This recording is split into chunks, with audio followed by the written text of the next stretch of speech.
Well, now it's on to Florida for the next Republican primary, and that's where the Tea Party has been strong. You know, it helped send Rick Scott to the governor's mansion and Marco Rubio to the Senate. Can it also help Newt Gingrich beat Mitt Romney again? Or will Tea Party support be split between Newt, Rick Santorum, and Ron Paul?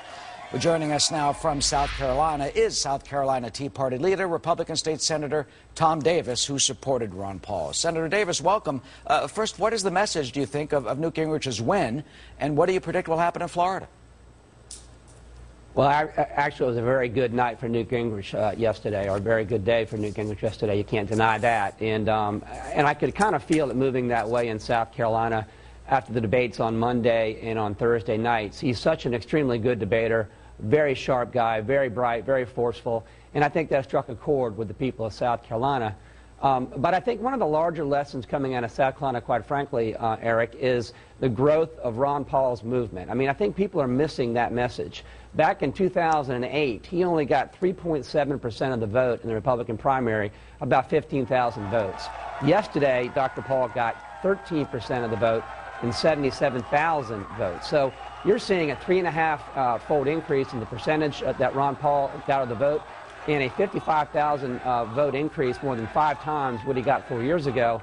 Ron Paul is growing a movement. He's teaching people. He's educating people. You've seen it happen in Iowa, growing the numbers there. It happened in New Hampshire, growing the numbers there. And you're seeing it happening in Florida. In South Carolina, excuse me. And I think it will continue on in Florida and Nevada on into the future. Well, he's going to continue, obviously, in the race, collecting those delegates before the Republican convention in August. And last night he mentioned how his movement is growing. But, you know, critics say that he's never going to get the nomination or be elected. Will he then just be a spoiler?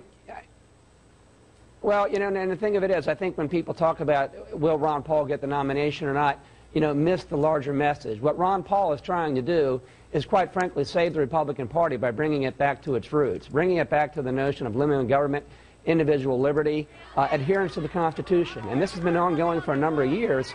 And what's really remarkable, and it doesn't matter where you look, whether it's Iowa, New Hampshire, South Carolina, all over the country, you're seeing people starting to pay attention.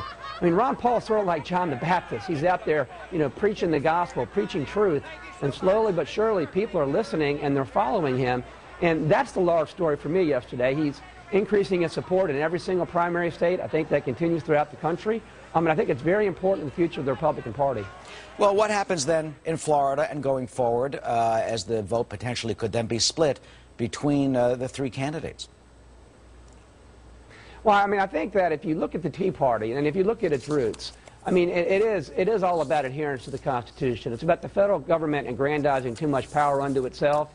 It's about disregarding individual liberties. It's about Keynesian economics. It's about printing money, the Fed printing money and devaluing our currency. And it's getting away from hard work, individual initiative, savings, and achievement. And what Dr. Paul is saying is there's no easy way out of this. We have to get back to fundamentals. We have to get back to where individuals are in charge of their own lives. Federal government can't solve this for us. But then what does that, I know what he stands for, and the viewers do, but then what does that mean for the election? I mean, if the vote gets split, does Romney then get the nomination because the Tea Party support has been split among 3 candidates? Well, I think that the Tea Party support, quite frankly, as people learn more about Dr. Paul's message and they reflect upon what the Tea Party movement means, they're going to gravitate to Dr. Paul, and you're going to see him rising up further and further in the polls. And whether or not he gets the nomination or not for the Republican Party, I think, of course, I endorsed him, and I'd like him to get the nomination. But more important is moving the Republican Party, you know, closer to its foundation, moving it back to free market principles, moving it back to individual liberty. That's a tremendous service for the Republican Party that Dr. Paul is performing. And if you look at the things that the candidates are talking about now in terms of monetary policy, in terms of the Fed, in terms of government intervention in the market, Keynesian economics, and how they're turning our economy, those are Dr. Paul's themes. Those are things he was talking about 4 years ago, and now everybody's talking about them. He's performing a tremendous public service for the American people and for the Republican Party. Well, he'll be in Florida tomorrow along with the other candidates, and we'll have that debate, and it will continue. State Senator Tom Davis, founder of the Tea Party, South Carolina. Thank you very much, Eric. Thank you for joining us this morning. Appreciate it.